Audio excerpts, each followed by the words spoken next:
الحمد لله والصلاة والسلام على رسول الله وبعد. د الله رب العزت په توفیق سره او داغه په رحم او کرم سره منګه سورت مریم ختم کړو. نن به انشاءالله شروع کوو د سورت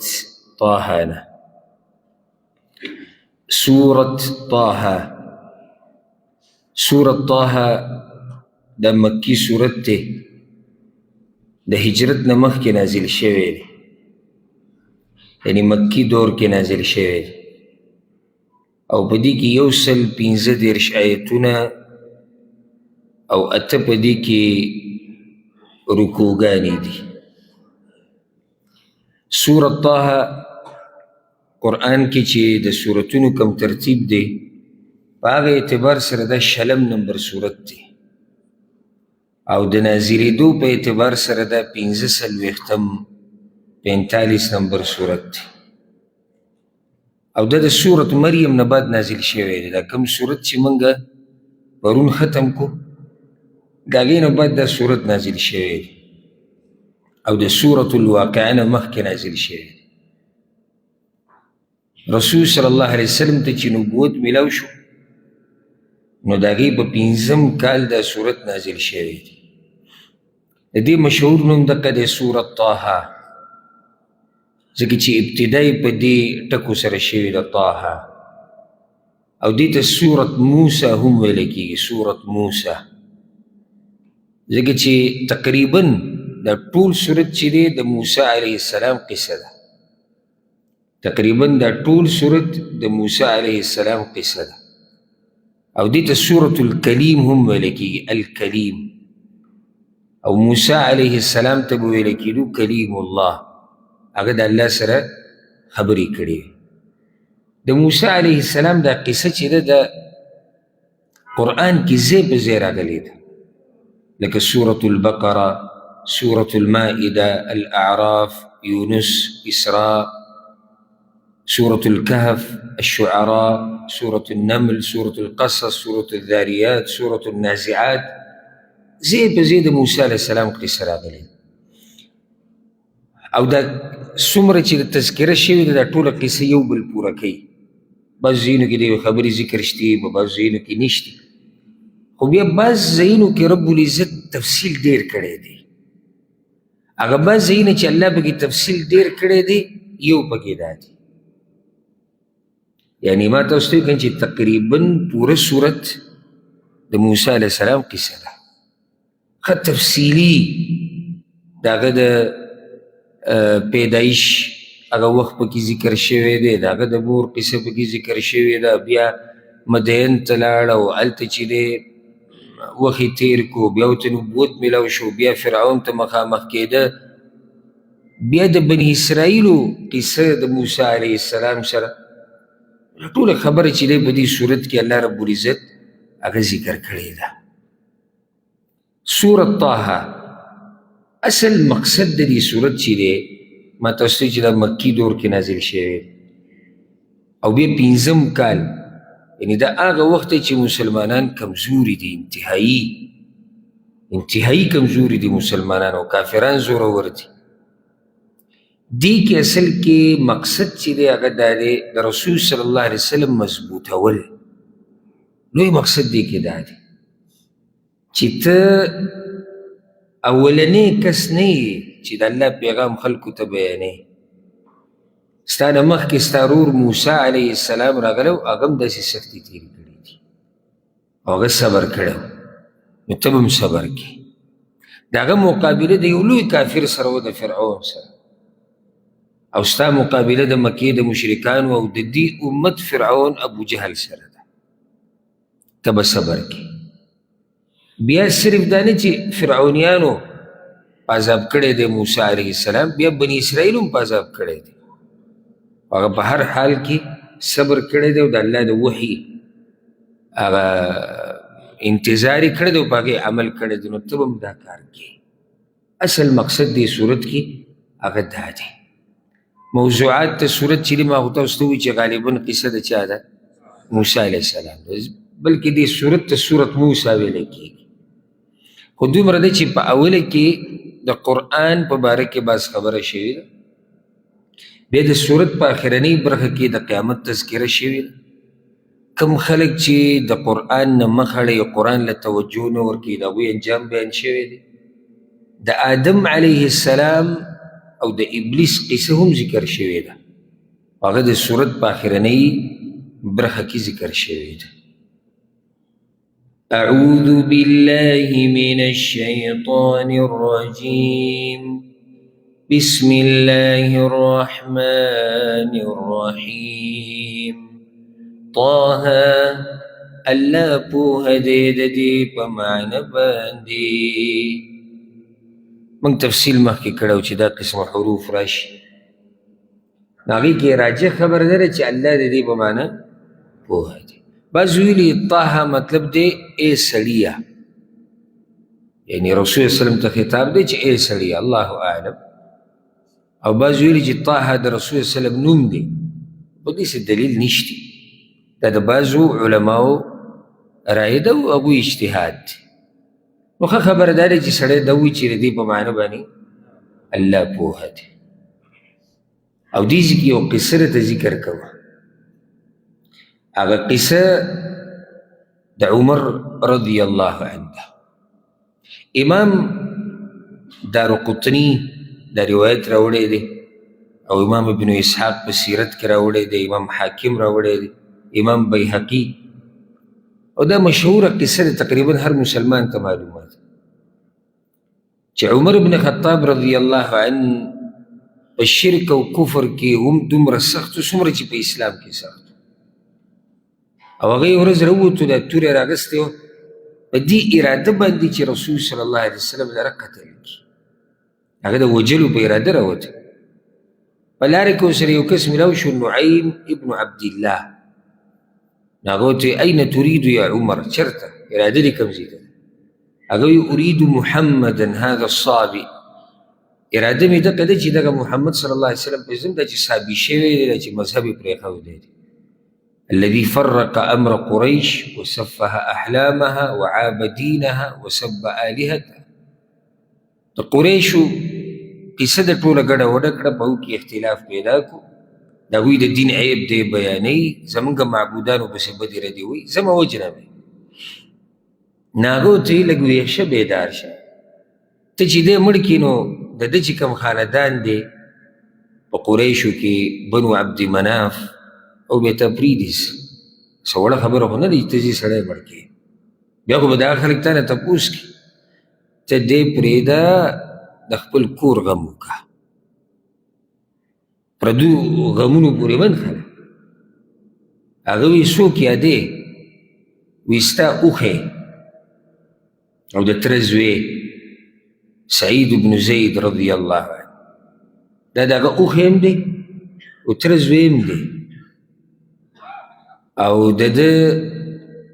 په ده باندې د عمر رضی الله عنه خور فاطمه واده شوې،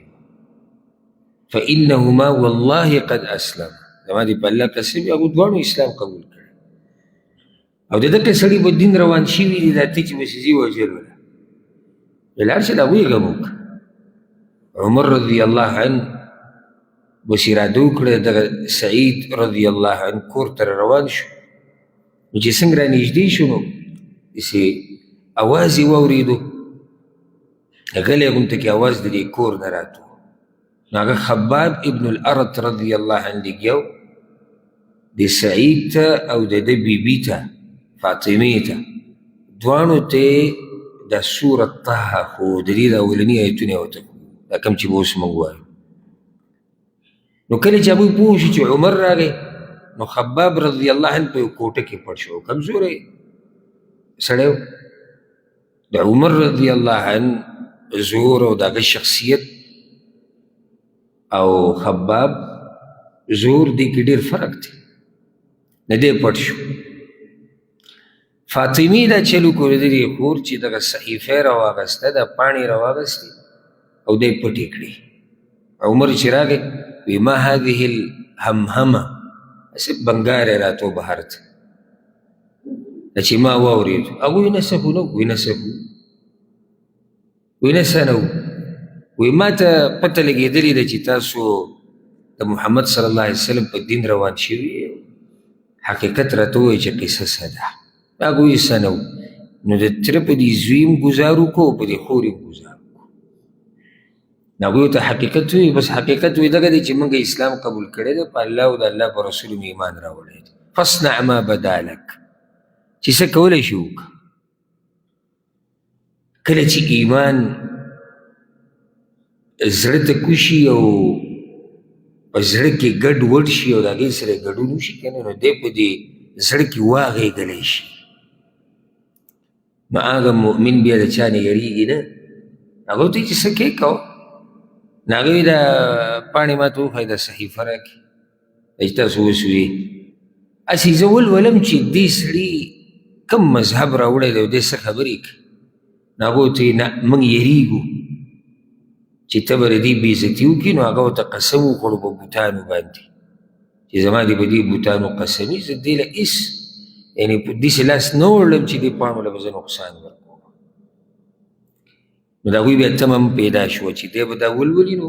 کیدای شي په زړه اثر وکړي څه پته لګي نو دې خور یې ورته بیا وایي چې دغه خو صحیح ده خو ته مشرک یې او مشرک پلیت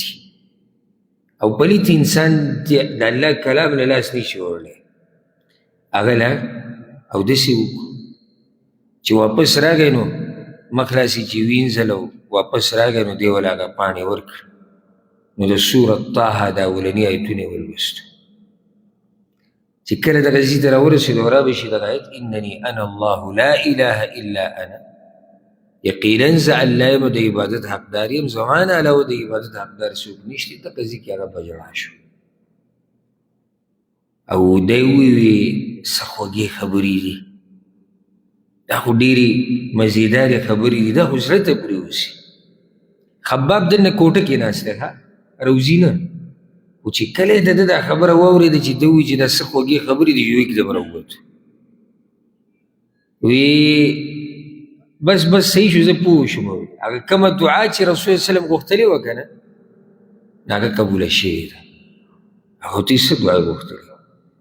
وی رسول صلی الله علیه وسلم دا دعا غوښتلې وه چې اللهم اعز الاسلام باحب هذین الرجلین الیک یا الله په دې دوو سړو کې چې ستا کم یو خوښ که نه اسلام له د هغه په وجه عزت ورکړه یو ابو جهل او دویم عمر بن الخطاب دا دواړه ډېر زورور کسان دا دواړه ډېر اوچت شخصیات او بار بار زه دا خبره تاسو ته کومه چې څومره سړی د قام او نسب نه زوروري څومره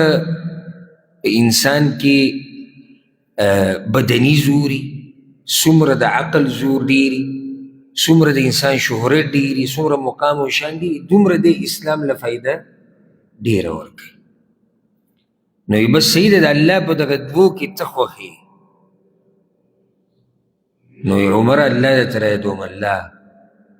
نو عمر ورته وی خبابه دا سړی دی کوم ځای کې دلني علیه ما ته زه راځې وښه بس ځان سره روان کړو او خو توره مه اچولې وه ځکه چې خو راوتی د قتل په اراده چې راغی نو ور یې وټکو او صحابه کرام په دغه ورځو کې به پټ پټ یو ځای کې راجمع کېدو بل ځای کې به راجمع کېدو اسلام په اوله کې داسې نو چې دا ور وټکو ملګرو د دروازې په دې چون کې وکتو نو عمر ولاړې ټول ویرېدو او اکثر په دغه وخت کې د رسول وسلم سره کمزوري مؤمنانو او کوم چې بګي زورورو نو هغه هم لږ و د هغوی اوس نه رسېدو په قریشو باندې او د هغوی سره په مقابله کولو باندې نو هغوی ویرېدو عمر دی او دا د یو بل سره لګیا شو دا داسې یو پلان یې راغلی او توره ورسره دا دی او دغه حمزه رضی الله عنه دغه ټیم کې د رسول وسلم سره ناست هغه یې ور ورته کولاو کوي که د خیر اراده یي یو موږ ورته هرکلی وایو او که د شر اراده یي نو د ده دا توره وي او د ده دا سټ وي ور ورته کولاو کوي مه هېرېږئ چې ور یې کولاو کو راغی د بیا د رسول وسلم سره خبرې اترې وکړه هغه موږ په سیرت کې ذکر کړي د عمر رضی الله عنه سیرت ګوره ما ډېر تفصیلي بیان کړی دی نږدې ورځو کې ډېر تفصیلي نو کلمه و اسلام قبول کو بیا د هغې نه بعد مسلمانانو له الله رب العزت داسې زور او طاقت ورکو چې هغوی بهر ته راووتو نو رسول وسلم به روان و په مکه کې یو طرف ته به عمر رضی الله عنه بل طرف ته به حمزه رضی الله عنه او ورورو مسلمانان ډېرېدو او اسلام راښکاره کېدو ما أنزلنا عليك القرآن لتشقى ندی نازل کړی موږ په تا باندې قرآن د دې دپاره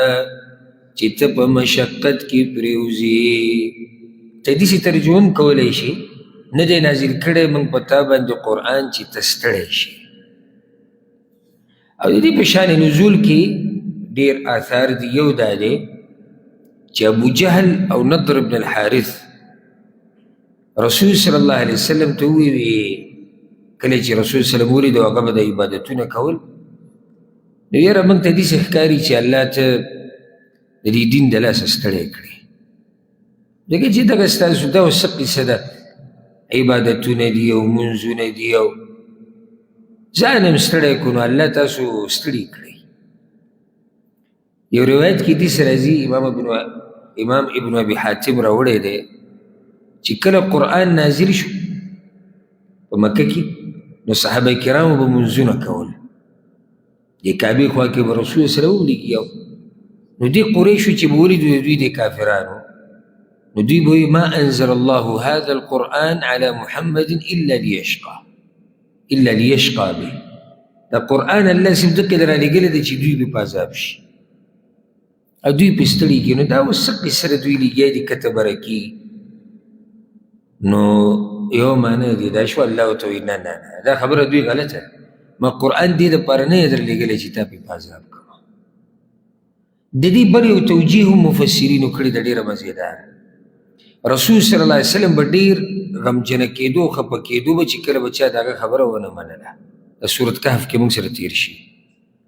نو الله ورته وایي پیغمبره تا خو ځان په غم کې واچو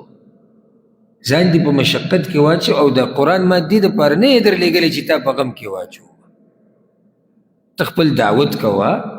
څوک یې مني نه مني هغه پرېږده الله ته إلا تذكرة لمن يخشى مگر نصیحت دپاره د هغه چا چې یریږي دا نصیحت دی د الله دین الله دې دپاره نه یې رالیږلی چې موږ پرې ستړي کوي قرآن الله دې دپاره نه یې رالیږلی چې موږ ستړي کوي دا خو زموږ دپاره یو قانون دی یو نصیحت دی زموږ فایده پکې د دنیا او د آخرت خو لمن یخشا د هغه چا دپاره چې د الله نه یریږي تنزیلا ممن خلق الارض نازلېدل د دې د هغه ذات د طرف نه دي چې پیدا کړي د ځمکه والسماوات العلا او اسمانونه اوچت د قرآن حقیقت او حقانیت بیانېږي چې د قرآن رالیږلی راکوز کړی هغه ذات دی چې هغه پیدا کړي د ځمکې دي او د اسمانونه دي ایتونه واضحه دي کوم چې واضحه د هغې تفصیل ته او تفسیر ته ډېر ضرورت نه وي هغه څوک دی الرحمن بے حد مهربان ذات دی علی العرش استوى عرش باندې برابرتیا کړې ده الرحمن د الله هغه نوم دی چې د مخلوق دپاره دا نوم نشي ایښودی بعض نومونه د الله داسې دي چې هغه خاص دي یو پکې ده د الرحمن نوم د الله دی او په دې کې صفت د رحمت چې دا نه پروت دی رب العزت مهربانه دی او په ټول مخلوق مهربانه دی صرف په یو چا خاص د الله مهرباني نه ده دومره دی چې په آخرت کې بیا د الله مهرباني هغه د مؤمنانو دپاره خاص ده هر چې دنیا ده نو د الله مهرباني په هر مخلوق باندې ده الرحمن علی العرش استوى بے حد مهربان ذات په عرش باندې برابر شوی دی عرش هغه مخلوق چې د ټولو نه اوچت دی او په هغې د پاسه الله دی. الله رب العزت د ذات په اعتبار سره په عرش د پاسه دی. دا الله وایي زه نه ویم. دلیل کوم ځای کې دی؟ الرحمن على العرش استوى. رحمان په عرش برابر شوی دی، په عرش دی. امام مالک رحمه الله پس یو کس راغی وی کیف استوا، استوا څه مطلب دی؟ یعنی الله څنګه په عرش د پاسه دی؟ نو هغه ورته ویل الاستواء معلوم. استوا معنی په عربۍ ژبه کې معلومه ده، د پاسه کېدل، برابر کېدل، دا معنی معلومه ده، موږ یې دقه شان وایو. والکیفیه یا والکیف مجهول. اوس څنګه الله په عرش د پاسه دی هغه کیفیت مجهول دی. الله موږ ته دغه نه دي ویلي. موږ داسې نه وایو چې الله په عرش د پاسه داسې دی لکه څنګه چې مخلوق دلته ناستي، لکه څنګه چې مخلوق په کرسۍ ناستي، لکه څنګه چې مخلوق په کټ کې ناستي. والعیاذ بالله دا موږ نشو ویلی. والسؤال عن هذا بدعه. امام مالک ورته ویل دا قسمه تپوسونه کول په دین کې بدعت دی. صحابه کرامو دومره وخت دا قرآن لوستلی دی، یو ورځ چې ته څوک نه دی راغلی په رسول صلی الله پسې چې یا رسول الله الله په عرش د پاسه څنګه دی، یا د الله لاس دی هغه څنګه دي، د الله سترګې څنګه دي. دا زموږ په ایمان دی چې د الله دا د صفات دي او داسې دي لکه څنګه چې د الله سره ښایي کیفیت یې موږ ته نه دی معلوم، خو حقیقت یې منو. ګوتې پکې نه وو. لکه بعض دلته ترجمه کوي الرحمن علی العرش استوى، رحمان په عرش باندې زورور شو. دا خو په قرآن کې ګوتې وویل دي زورور شو. نو ولې د دې نه مخکې پې الله زورور نه و؟ د دې نه خو بله غلطه معنی راوځي. د دې نه مخکې الله په عرش زورور نه و چې بیا زورور شو. معنی الله په عرش د پاسه دی، دا موږ منو. لکه چې هغه رب راته ویلي دي، پخپله یې راته ویلي دي، نو موږ څوک چې ګوتې پکې وو. خو دومره دی چې کیفیت یې موږ ته نه دی معلوم. نه موږ دا وایو چې د مخلوق په شان، نه موږ د هغې تفصیل بیانو. نور دومره خبره کوو څومره چې راته الله او د الله رسول ویلي دي. بیا هغه کس ته وایي واظنک، او زما په تا باندې ګمان دی چې ته ډېر بد سړی، اخرجوه عني، لرې کړئ دې ځای نه وباسئ، دې ځای نه دی وباسئ، لرې کړئ. دا قسم سوالونه څوک کوي؟ نو الرحمن علی العرش استوى. او دا فایده ده کوي عرش چې دی دا په قرآن کې په 21 آیتونو کې دې تذکره راغلې ده. په 21 آیتونو کې په قرآن کریم کې د عرش تذکره راغلې ده. نو الله رب العزت د ذات په اعتبار سره په عرش د پاسه دی، او عرش د ټولو نه اوچت مخلوق دی. د دې خبرو تفصیل موږ ځای په ځای عامو درسونو کې هم کړی ده، او انشاءالله نور په دې تفسیر کې به هم راشي بعضو ځایونو کې. له ما فی السماوات وما فی الارض، د هغه په اختیار کې دي هغه څه چې په اسمانونو او هغه څه چې په ځمکه کې دي، وما بینهما او هغه څه چې په منځ د دواړو کې دي، وما تحت الثرى او هغه څه چې لاندې د خاورو نه دي.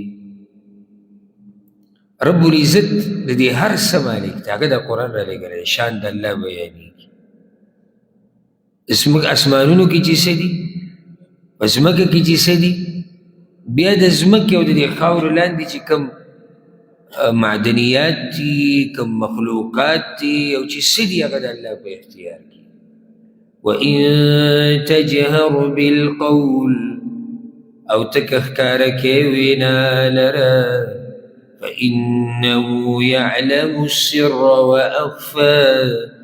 یقینا هغه پوهه دی په پټه خبره او په ډېره پټه. الله پوهه دی په سر باندې، په پټه خبره، واخفى او په ډېره پټه باندې. کیدای شي سړی سوال وکړي چې پټه خبره او ډېره پټه په دې کې فرق څه دی؟ ګوره السر هغه خبرې ته ویلی کېږي چې هغه د 2 3 4 کسانو په منځ کې پټ راز. اخفا هغه پټه خبره چې د هغې سوچ په زړه کې تېرېږي، لکه دله چاته کړې نه ده، چاته ویلې نه ده، په زړه کې خبره اوړي راوړي، رب العزت وایي دغه دوه درې چې لګیا دي پټې خبرې کوي دا راته هم معلوم دي او د دې نه پټه ستاسو په سینو کې چې څه اوړي راوړي الله وایي دا ماته معلوم دي هغه رب دا کتاب را لېږلی دی دلته شان د الله بیانېږي او قرآن کې به دا خبرې ځای په ځای راشي زما خو زړه کېږي زه یم چې موږ د یو آیت په وضاحت کې نور هغه آیتونه ټول وایو کوم چې دې سره تعلق ساتي خو بیا به خبره ډېره زیاته اوږدې شي نو په خپل ځای کې به دا خبرې راځي سورة قاف کې به راشي ولقد خلقنا الانسان ونعلم ما توسوس به نفسه موږ انسان پیدا کړی دی او د ده په دې نفس کې چې څه سوچونه اوړي راوړي که او د په دې زړه کې چې څه اوړي راوړي الله وایي دغه ماته معلوم دي الله لا اله الا هو الله نشتی حقدار د بندګۍ سوا د غنا له الاسماء الحسنى د هغه دپاره نومونه ښایسته دي الله لا اله الا هو او د هغه دپاره بیا ښایسته نومونه دي کله چې به مسلمانانو د الله دا نوم یادو الرحمن نو مشرکانو به اعتراض وکړو وی محمد صلی الله علیه وسلم په خپله د دوو معبودانو بندګي کوي او موږ ته وایي چې د یو الله کوي نو الله سورت بني اسرائیل کې آیت راولېږو قل ادعوا الله او ادعوا الرحمن که تاسو الله رابلئ او که رحمان رابلئ دا د هغه نومونه دي نصاراو بیا څنګه اعتراض وکړو وی تاسو چې موږ ته وایي چې ستاسو د عقیده چې دی دا ګډه وډه ده چې الهه درې دي د هغوی د عقیده ده که نو وایي دا خو تاسو هم وایي چې الهه درې دي مسلمانانو هم وایي دا وایي چې الهه درې دي څنګه موږ دا وایو چې الهه درې دي وایي تاسو وایي بسم الله نو الله د یو اله شو بیا تاسو وایي الرحمن د دویم شو الرحیم دریم شو نو د دریو الهو خو تاسو هم بندګي کوئ او موږ ته وایي چې تاسو وایي چې الهه درې دي نو دلته الله وایي د عبادت حقدار زه یم او زما ډېر نومونه دي ګورې معبود مکه یو دی اله مکه یو دی خو نومونه ډېر دي ګوره کله انسان یو وي خو په ډېرو صفاتو رابللی کېږي لکه خلک وایي پلانې سخی دی پلانې زړور دی پلانې رښتینی دی پلانې ښایسته دی پلانې امانتګر دی او پلانې صبر کوونکی هم دی څومره صفات تا د یو سړي دپاره بیان کړو دا ډېر سړي دی که یو دی خو صفات یې ډېر دي نو الله رب العزت د عبادت حقدار یک یوازې دی بیا د هغه نومونه دي د هغه صفات دي او نومونه د هغه ښایسته نومونه دي الاسماء الحسن الحمدلله ما په یو وخت کې د الله رب العزت د دې ښایسته نومونو په باره کې تفصیلي درسونه کړي چېرته موقع راته میلاو شو هغه واورئ ډېره فایده به راته وشي خپل رب به وپېژنئ چې الله څوک دی نو د الله ښایسته نومونه دي او قرآن کې الله وایي سورة الاعراف کې فادعوه بها الله په دې نومونو رابلئ الله ته وسیله کوئ دا نومونه او رسول صلی الله علیه وسلم حدیث کې وایي امام بخاري امام مسلم راوړی دی چې چا چې د الله یو کم سل نومونه یاد کړو او په هغې ځان پوه کړو او د هغې په مقتدا یې عمل وکړو من احصاها دخل الجنه دا سړی جنت ته ننوتو نور صرف ګوره دا یاد ساتئ د الله یو کم سل نومونه د الله ډېر نومونه دي خو صرف دومره ده چې یو کم سل پکې چا یاد کړو ځان یې به پوه کړو دا سړی به چېرته ځي جنت ته به ځي وهل اتاك حديث موسى او اي راغلی دی تا ته خبر د موسی علیه السلام الله اکبر دې ځینې اوس قصه شروع شو ها قرآن ما نه دی درلېږلی چې تا پرې ستړی کړم بیا وي قرآن الله درلېږلی دی نو الله دا دی دا دی دا دی اوس د موسی علیه السلام خبر دې نه دی اورېدلی مطلب دا دی دا وحي ساول پر خو تا ته نه درغلی دا موسی علیه السلام ته ما وحي کړی او دوی چې تا تنګوي او تا پورې خاندي او ټوغې ټکالې کوي چې الله یې ستړی کوي په دې دین باندې نو داسې ناشنا نه ده موسی علیه السلام ستا یو ورو ورو پیغمبرو قوم هغه هم تنګ کړی و هغه هم په عذاب کړی نو تا ته راغلی دی خبر د موسی علیه السلام اذ رأى نارا کله چې ولید اور فقال لأهلهم كثوا نو وی خپل کور والو ته ایثار شئ إني آنست نارا یقینا ما لیدلی دی اور لعلی آتیکم منها بقبس کیدی شي چې زه به راوړم تاسو ته د هغې نه اور یا سکروټه او اجد علی النار هدا یا به ومومم د اور په خوا کې لار ښودونکی قصه الله رب العزت شروع کړه ده د موسی علیه السلام موسی علیه السلام تللی د مصر نه مدین ته قصه تاسو ته معلومه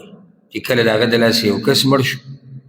او بیا فرعونیان په هغه پسې ګرځېدو د هغه د وژلو اراده یې کړې وه مشوره یې کوله هغه لاړ مدین ته او قصه به انشاءالله سورة القصص کې راشي هلته هغه وخت تېر کړو لس کاله یې تېر کړو بعض علما وایي چې 28 کاله یې تېر کړي لس کاله پکې هغه کوم اتفاق چې د چا سره کړی شعیب علیه السلام سره لس کاله پکې هغه 18 یې زیات تېر کړي دي او بعض وایي چې نه لس کاله یې تېر کړي هلته چې د لس کاله تېر کړو نو د خپله مور ورته رایاده شو چې هغه په مصر کې اوسېده او ډېر وخت کله سړی د مور پلار نه لرې کېدی شي انسان که د 100 کالو شي که د 200 کالو شي خو د شوق یې همیشه چې مور ته واپس شوی او د مور ته په عربۍ کې ولې ویلی کېږي د واپس کېدو ځای نو که ستا عمر کمی او که ډېر خو دا مور یو ځای دی د واپس کېدو چې انسان ورته واپس شي نو زړه ته سکون میلاو شي د ده یو شوق پیدا شو چې زه لاړې او دا خپله مور مې ولید او بس ډېره مسافري وکړه مسافري ډېر ګران کار دی که نه اسان کار دی ډېر ګران کار دی نو ده وي چې زه ځمه نو د دې خپل سخر سره یې خبره وکړه چې زه به دا خپله ښځه هم بوځم او څه مال چې ورسره و څاروي ورسره و هغه یې را روان کړو خادمان ورسره و بعض علما وایي د ده بچي هم شوي ورته هغه علما کوم چې 30 کاله یې تېر کړي دي نو د ده په مدین کې بچي هم شوي و هغه یې هم د ځان سره روان کړو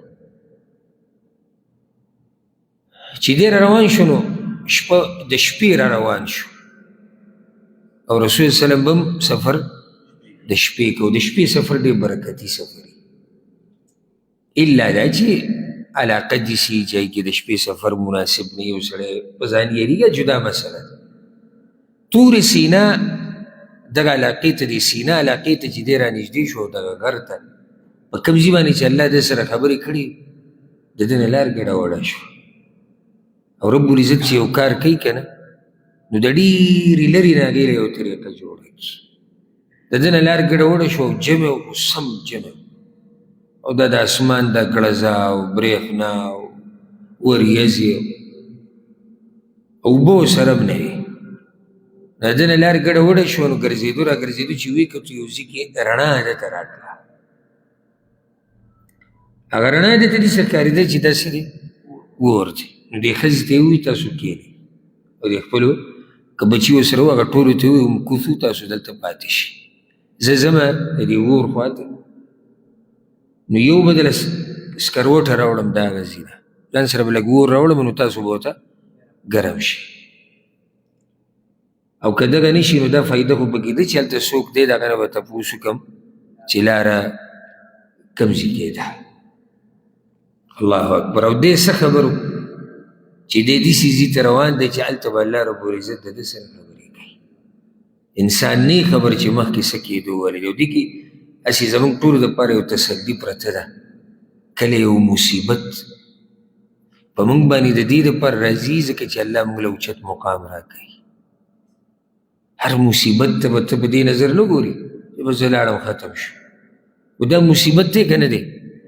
چې د سړي سره بچي او لار دې ګډه وړی شي او اوبه نه وي او جمعي څومره لوی مصیبت دی خو دی نه و خبر چې د دې مصیبت نه اخوا کم نعمت د دې انتظار کوي مصیبتونو ته جاړئ مه بلکې صبر پکې کوئ او د الله نه خیر غواړئ کیدای شي د دې مصیبت ته لاس او حدیث کې راځي ګورئ رسول وسلم وی کله الله زمونږ په نصیب یو مرتبه لیکلي خو هغه مرتبې ته موږ نشو رسېدی بغیر د دې مصیبت باندې صبر کولو نه هغه مصیبت را باندې راولي د هغې د لاسې هغه مرتبې ته موږ ورسو فلما اتاها نو هر کله چې راغی هغې ته نودي یا موسی اواز وکړی شو دته ای موسی کله چې دغه رڼا خواته راورسېدو نو د کندې د ښی طرف نه دې تفصیل به راشي انشاءالله پر روانو صورتونو کې ونه وه هلته رڼا و نور د هغې نه اواز راغی یا موسی ای موسی انی انا ربک یقینا زه رب ستا یمه فاخلعن علیک نو وباسه پیزار خپل انک بالوادي المقدس طوى یقینا ته په کنده پاکه کې چې نوم یې طوی دی ته پاکې ځمکې ته راغلی هغه ځای کې هغه ته آواز وشو الله ورته ادب هم وښو او عاجزي ورته وښوه چې دا ځای ډېر پاک ځای دی ډېر اوچت ځای دی نو ته دا خپل پیزار وباسه یو روایت کې ګورې حدیث هم راځي اگر که د هغې په سند باندې د علماو کلام شتي چې د ده دا پیزار چې دی په دغه ورځ ده چې کومې جامې اچولې وي کپړې هغې د وړۍ وي کومه چوبۍ چې اچولې هغه د وړۍ نه جوړه شوې وه کوم پرتوګي چې استعمال کړی هغه د وړۍ و وکانت نعلاه او د ده پیزار چې دي نو هغه د خره د څرمنې نه جوړ شوي هم د مړ خر د څرمنې نه جوړ شوي پیزار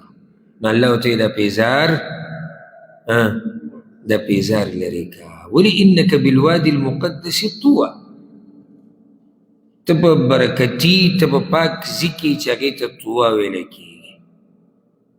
نو الله ورته دا پیزار لرې که و دا مسله د هغه دپاره وه زمونږ دپاره نه ده زمونږ په شریعت کې په پیزار کې مونځ کول جایز دي چې پیزار پاکي په دې باره کې ډېر حدیثونه دي ډېر حدیثونه دې باب کې دي موږ عامو درسونو کې تفصیلا دا مسله ذکر کړې وو او دې کې راته صرف یو قصه ذکر کومه ډېره خوندوره قصه ده قصه دا د امام طبراني دا قصه راوړې ده علقمه رحمه الله ویو پیر عبدالله بن مسعود رضی الله عنه راغی په دغه پسې په ابو موسی اشعري رضی الله عنه پسې کور ته پسې ورغی د مانځه ټیم شو چې د مانځه ټیم شو نو د ابو موسی اشعري رضی الله عنه عبدالله بن مسعود ته وی ابو عبدالرحمن ته ورمکې شه امامتي به ته کې فانک اقدم سنا واعلم ستا عمر هم زمانه زیات دی او ته پوه نو ته ورمخکې شه هغه وی نه ته مخکې شه لکه چې موږ ستا کور ته راغلي وو ستا کور دی نو ابو موسی اشعري رضی الله عنه ورمخکې شو ابو موسی اشعري رضی الله عنه چې مخکې شو نو هغه پیزار پخپو کړي نو په دې مانځه چې ودرېدو د پیزار یې وویستو مونځ چې کله ختم که عبدالله بن مسعود ورته ویې لما خلعتنا علیک پیزار دې ولې ویستو ابالوادي المقدس انت ته هم ګوره هغه مقدس کندې ته ورغلی وې طوه ته ګوره په هغه ځای ولاړې که نو بیا ورته وویل لقد رأیت رسول الله صلی الله علیه وسلم یصلي فی النعلین ما خو رسول صلی الله علیه وسلم پیزارو کې مونځ کړی دی الا چې کوم ځای کې پیزارو سره ننوتل مناسب نه بیا نه پکار لکه نن سبا چې کوم قالینونه وي په جوماتونو کې ای سره پیزار که به ته استعمال کړو نه خرابېږي خو چې کله یې عام ځای نو پیزار مه لرې کوه الا دا چې تا ته پته وي چې پیزار کې څه ګندګي او پلیتي ده نو بیا به بیا به یې لرې کې. وأنا اخترتك فاستمع لما يوحى او ما غوره کړی یې ته نو غوږ کښې د هغه څه ته چې تا ته وحي کېږي. ما ته غوره کړی د څه دپاره؟ د دې نبوت دپاره، د دې مقام او د دې کار دپاره.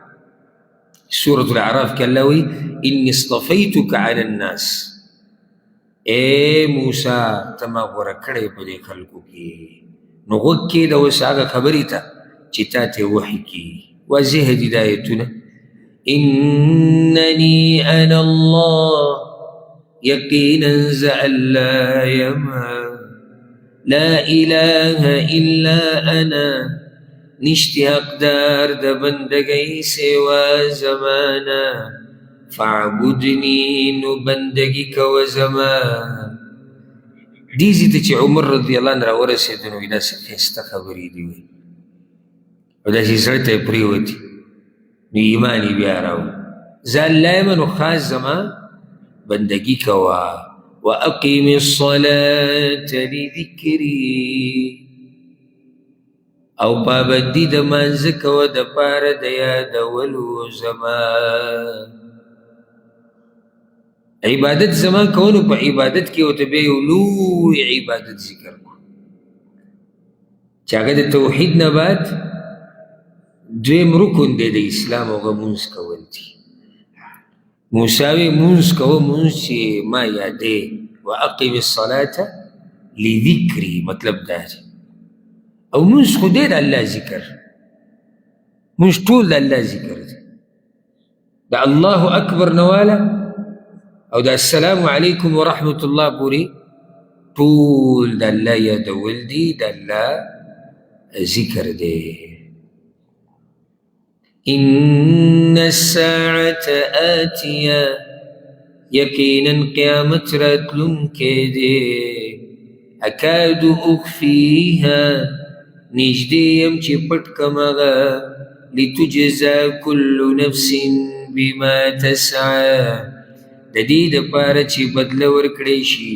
هر نفس ته د هغه څه چې هغه یې کوي. یقینا قیامت راتلونکې ده. اوس ګوره الله رب العزت دلته موسی علیه السلام ته یو څو خبرې وکړې، غټې غټې خبرې. یو یې ورته دا وکړه چې زه الله یم او د عبادت حقدار زه یم. دویمه ورته دا ووایي چې بندګي چې د عبادت حقدار دی بندګي کوه. بیا په هغه بندګۍ کې ورته خاص د مانځه ذکر وکړو. د دې نه اندازه ولګو چې مونځ څومره لوی عبادت دی. پر دومره ډېرو عباداتو کې د یو بل تذکره ورته ونه کړه، د مونځ یې ورته وکړه. بله خبره ورته د قیامت وکړه، ډېره اهمه خبره او لویه خبره او د ایمان په ارکانو کې یو رکن دی په آخرت باندې ایمان. نو قیامت راتلو والا دی یقیني، خو د هغې د راتلو علم ما پټ کړی دی چې کله به راځي. اکاد اخفیها نږدې یم چې پټ کم دغه قیامت. د دې څه مطلب شو؟ دې کې ګوره مفسرینو ډېرې خبرې کړي دي ځکه چې دا ډېره د سوچ خبره ده. نږدې یم چې زه پټ کم دا قیامت، د دې څه مطلب شو؟ ځکه زه وایم صرف په ترجمې سره څوک به قرآن نه پوهېږي، لازم به د یو عالم سره کښېني چې هغه درته تفسیر وکړي او وضاحت وکړي.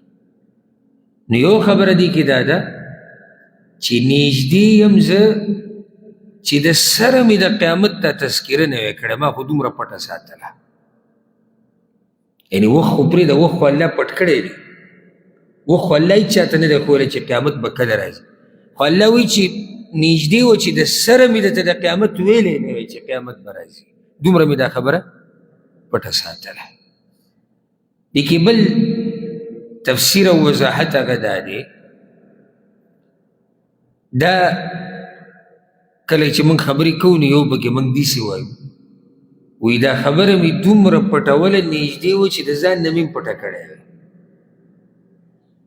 لکه عبدالله بن مسعود دا تفسیر کړی دی، انی اکاد اخفیها من نفسی. الله وایي د قیامت ته راتلو دا وخت مې دومره پټوو نږدې وه چې د ځان نه مې پټوو، نږدې وه چې د ځان نه مې پټوو. او دا د الله رب العزت رحم دی چې د قیامت دا وخت پټ کړی دی. ولې پټ کړی دی؟ د دې لپاره چې انسان هر وخت کوشش کې لیکي که چېرته الله موږ ته د قیامت وخت ښوولی وی نو بیا به خلکو ډډې لګولی چې بیا به ورسره وروسته ګورو خو چې وخت یې پټ کړو نو هغې کې بیا د کوشش انسان بیا په یو کوشش کې یو منډه کې او بل په زړه کې یره پرته وي فلا يصدنك عنها من لا يؤمن بها نو وادي نړۍ ته د هغې نه هغه څوک چې ایمان نه لري په هغې باندې په څه باندې د قیامت په ورځ باندې واتبع هواه فتردى او تابع د خواهشاتو خپلو نو ته به تباه شي هغه کس چې تابع د خپلو خواهشاتو دی ته به پکې د هغه خبره نه منې کېنې ته به تباه شي دغه خبرې روانې وي وما تلك بيمينك يا موسى او سدي دا پخی لاستا کې اے موسى الله ته ولې پته نه وه هو ته پته خو دې پسې مخکې خبره ده نو ځکه الله تپوس کوي چې دا تا سره رسېږي د هغه سره امسا او داسې راځي چې دا امسا د دغه نه راوړې وه د شعیب علیه السلام د هغه سره کور کې پرته وه نو کله چې ورته موسی علیه السلام ووایي زه مصر ته واپس ځمه نو هغه ورته د امسا ورسره ځان سره وهله امسا به او نږدې وخته پورې او بلکې اوس هم داسې علاقې شته اوس هم په دې علاقو او ملکونو کې چې خلک امسا استعمالوي د ډېر څه دپاره امسا یوازې دې دپاره نه چې سړی بوډا شي استعمالوي اکثر دا غریزې علاقې چې کومې ده چې بلکل خطا ورته ګرانې او صرف د هغه ځي هغه خلک د هغې سره عادت وي هغوی سره هسې هم لاس کې امسا او ډېر کارونه پرې کوي هغوی نو امسا یوازې دې دپاره نه دی چې سړی بوډا شي نو او ډېر امسا نه خو دومره د خلکو اوس الرجي دی چې هغه بوډا هم نه راځي خویږي به راولیږي به جکې به ویي خو لکه امسا له لاس نه وړي بیا به بوډا ښکارمه ها لکه د امسا نه بغیر ته ځوان ښکاري چې سړی په لاره روان او دکې ویي او په بدن کې روغ ځای پاتې شوی دی او د سر او د ګیرې او د برېت او روزې هر څه سپین شوي دی وایي امسا نه رالمه وایي ځکه که امسا راوالو نو بیا به څه ښکارو نور خو داسې هم ځوان ښکاري د 15 کالو نو امسا یوازې دې دپاره نه ده امسا کې ډېرې فایدې دي قال هي عصای وی دا امسا زما ده یا الله وی دا زما امسا انسان چې کله تصور کې چې سوچ وکړي چې دا به څه ناشنا منظر چې بنده لګیا د الله سره خبرې کوي یا الله وی دا خو زما امسا جواب شو که ونه شو خو د بیا هم تفصیل مخکې کوو علما وایي شوق یې و د الله سره د خبرو کول کله چې د چا زړه کېږي چې د چا سره خبره اوږده کړي نو هسې یو خبره به راوالي هلته زړه یې نه کېږي چې د ده نه لاړ شي او زړه چې دا خبرې واوري نو بس بیا مخې ته تفصیل شروع اتوکؤ علیها ډډه لګوم په دې باندې واهش بها علی غنمي او پاڼې را سنډم په دې سره په خپلو ګډو بیزو ولی فیها مآرب اخرى او زما دپاره په دې کې کارونه نور دي نور هم ډېرې فایدې پکې دي نور هم ډېر کارونه دي یو یې پکې ذکر کړي دې ته ډډه لګو او بله دا چې بیزي ګړې پې ساتم نو بیزي ګړو دپاره پې پاڼې هم را سنډم او بیزي ګړې پې هم چې اخوا دې خوا وځي د کنډک نه نو د هغوی دپاره هم استعمالوي نو یا الله دې کې ډېرې فایدې دي الله اکبر دلته دی لګیا دی د الله سره خبرې کوي او هلته ښځه او بچي په انتظار ناست دي چې سړی تللی دی لار معلوموي الله ورته داسې لار وښویره یقینا لار معلومول له خو تلی و داسې لارې ورته وښو چې لار د دنیا او د آخرت ورته وښو نو دلته دی د الله سره لګیا دی قال الله ورته ووایي القها یا موسی گزار کدام سای موسیٰ فألقاها نغزار اکڑاغا فإذا هي حية تسعى نناسا پاغا مارشو چی منڈی والی داغا معجزه دا اللہ ورطو خی اللہ ورطو غزار کدا امساتے غزار کدا چی غزار اکڑا داغینا مار جوڑ شو او تسعى منڈی والی گر قرآن کی چی دے کنا رب العزت کلوی کأنها جان نرے مارتی جوڑ شو کلوی ثعبان ثعبان پا عربی کی غٹ مارتا ہوئی او دلتا حی ویلی دی فإذا هي حیت اغین مار جوڑ شو اس مار اڑکی تم ہوئی او غٹ تم ہوئی نو مانا دا چی دا چی بکل دا دینا مار جوڑ شو نو کلبا پا غٹ صورت کیو کلبا اڑکیو تسعا گرزیدو دا مار دا تسعا وسرولی ہوئی چی تسوک دا گمان ونکی چی موسیٰ علیہ السلام پا خیال کی دا مارو خیال کی نو حقیقت کی دا امسانا بس جوڑ شو دا امسانا و مار جوڑ شو موسیٰ علیہ السلام چی دا ولی دوڑے ویرے او دیسی شاعتا سورة القصص کے برائش اللہ تو یا موسیٰ اقبل ولا تخف رامخی تشیرے گا دا خبر دا یری دا گورے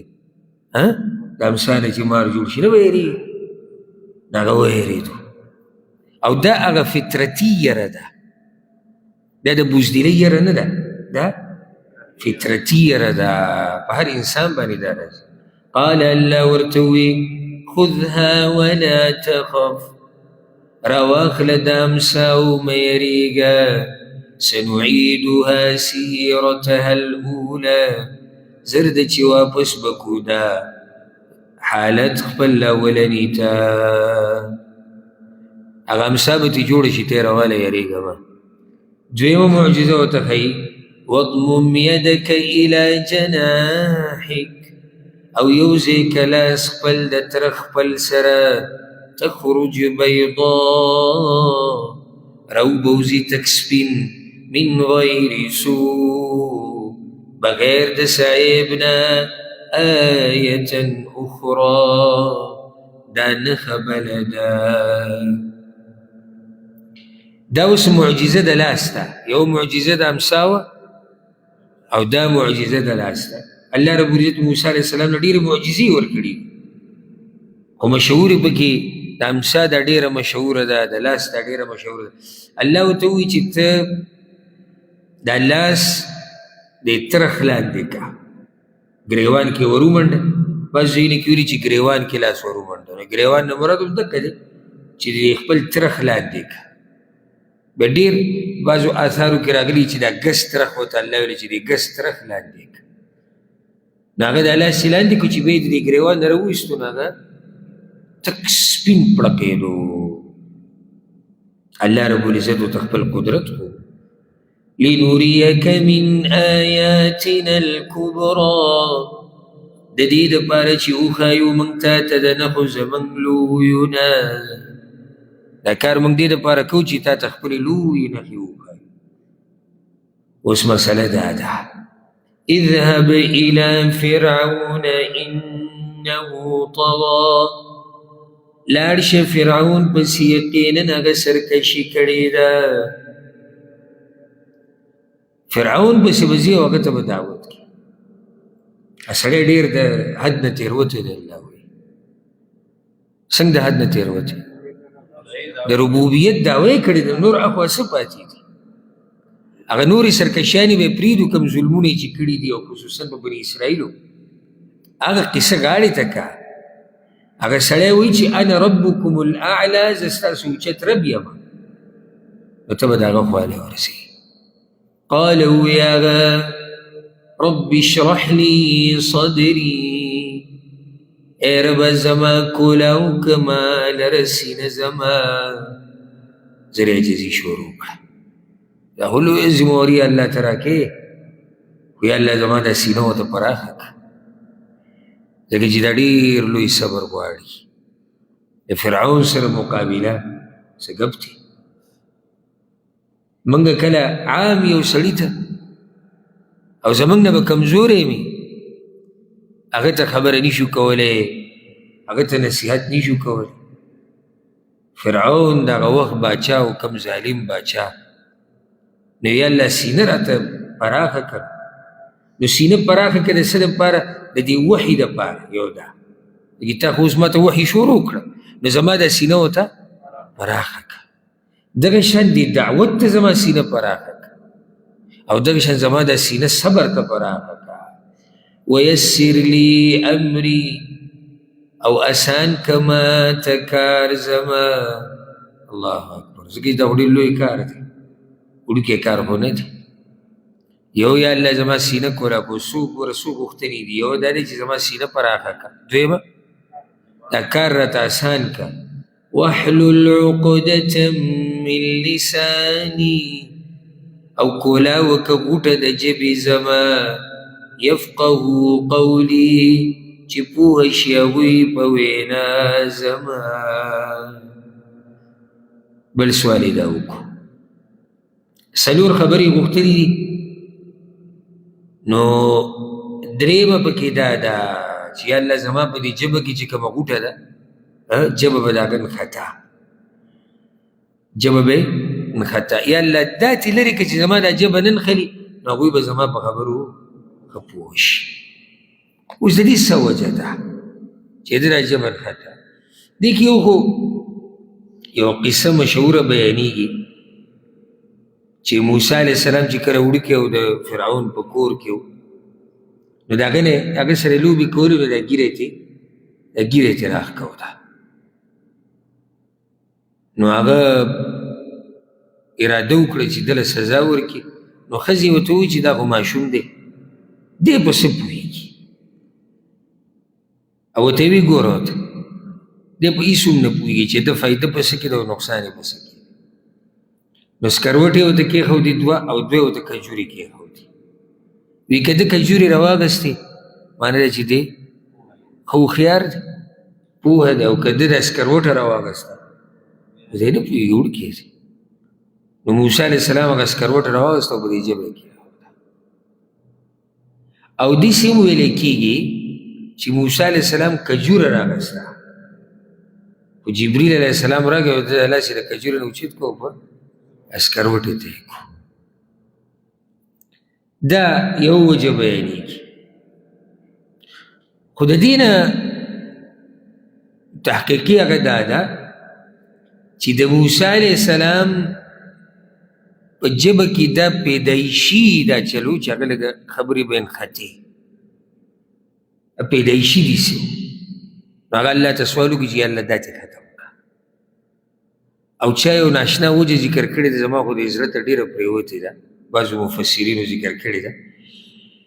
وی موسی علیه السلام په مدین کې ډېر وخت تېر کړی و د یو قول مطابق څو کاله 28 کاله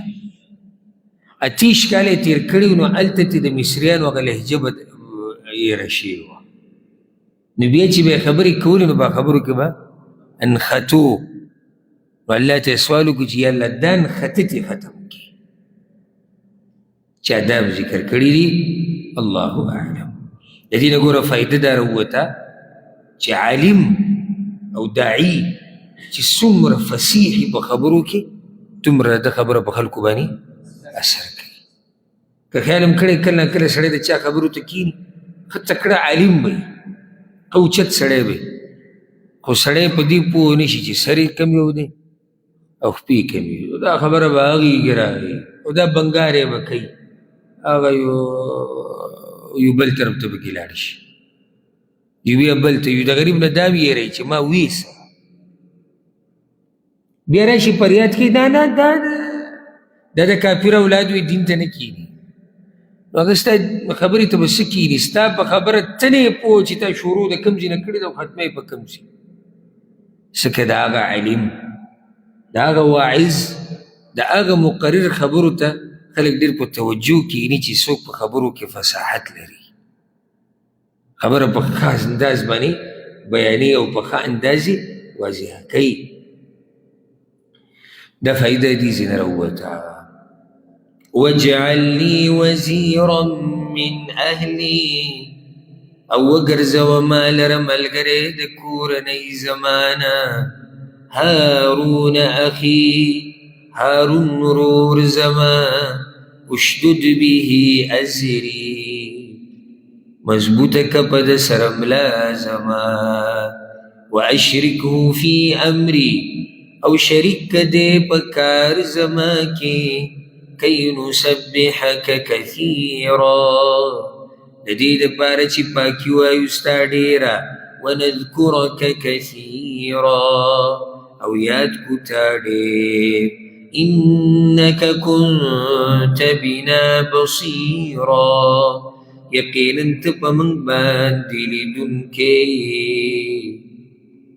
دی ته بله غوښتنه وکړه څلورمه وزیر معنی مرسته کوونکی یو ملګری را سره وګرځوه خو چې زما په خاندان کې ملګری چې په خاندان کې نو هغه خو بیا ډېر نږدې شو تا ته نو بیا یې خپلوانو کې هغه کس هم وټاکو هارون اخي زما غرور نه دی هارون یا الله په هغه سره زما ملا مضبوطه کړه الله ورته وویم سورة القصص کې به راشي سنشد عضدک باخیک ستا دا ملا ستا دا مټ به موږ مضبوط کړو په دې رور سره ورور ډېر لوی طاقت دی یا الله به توفیق سره رور د رور سره ملا مضبوطیږي مټ مضبوطیږي خو شرط پکې دا دی چې د سړیتوب خاوني هله چې کله رور او رور مخلصي دواړه نو دوی بیا جدا کول او د دوی د یو بل نه لرې کول هغه بیا ډېره ګرانه ده او دا یو زور ته جوړ شي نو دوی وایي چې زما دا رور ما سره ملګری که هارون او نږدې ورځو کې موږ د هارون علیه السلام په باره کې خبرې کړې وي چې هارون علیه السلام د مشر ورور که کشر مشر ورور او د دنه په خبرو کې فصیح او سبحان الله الله اکبر یعنی دلته په کویتور خبرې روانې دي اوس دې ته سوچ کوئ وی یا الله هارون کوم ځای کې دی په مصر کې دی نه دی خبر چې زما ورور زما دپاره غوښتنه کوي د الله نه نو آثارو کې راځي چې دلته د ده سره د الله خبرې روانې وي هلته د الله وحي هارون ته راغله په دقه ټیم باندې راغله عبدالله بن عباس وی نبئ هارون ساعة اذ حين نبئ موسى عليهما السلام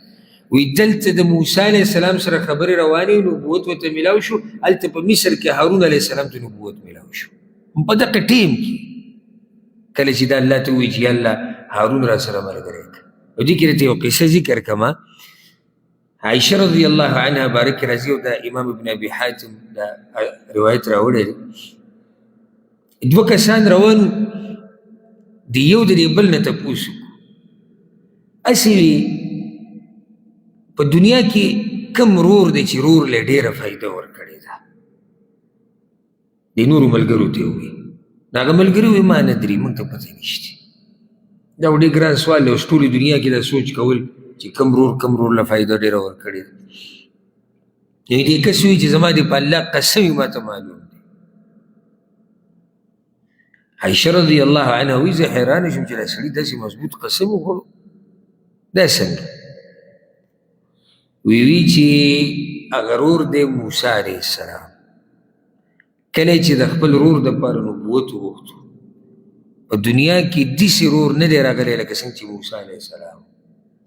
او په دنیا کې داسې رور نه دی راغلی چې رور له دومره فایده ورکړي لکه څومره موسی علیه السلام چې فایده ورکړي د هارون علیه السلام عائشه رضی الله عنها وی چې کله ما دا جواب واورېدو که نه وی ما چې صدقه والله رښتیا وي ده ته جواب معلوم نو هغه دا رور دی چې خپل رور له فایده ډېره ورکړې ده وی الله دې ما سره ملګری که نو موږ به یو ځای ته یادو دې نه دا فایده راووته چې د الله د ذکر نه بغیر ته نه دعوت کولی شي نه دشمن ته ودرېدی شي هېڅ هم نشي کولی قال الله وی قد اوتیت سؤلک یا موسی یقینا درکړی شو تا ته غوښتلی شوی شي ستا ای موسی تا چې څه غوښتل هغه موږ تاله درکړو ولقد مننا عليك مرة أخرى او یقینا احسان کړی موږ په تا باندې بل پیر دلته ورته الله وایي چې احسانات زما داسې نه چې یو احسان دی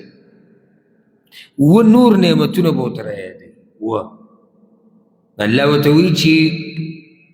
پوښا ما په تا ډېر احسانات کړي دي ته وړوکی وي ته مې پوه شوی هم نه یو احسان خو دا شو اوس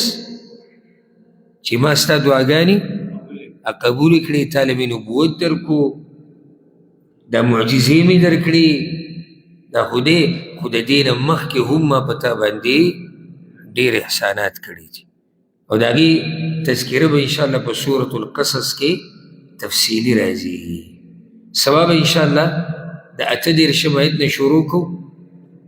اوس که مخکې زونو دا قصه بیا تفصیلي ده الله رب العزت دې موږ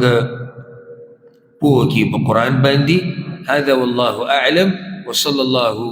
وسلم على نبينا محمد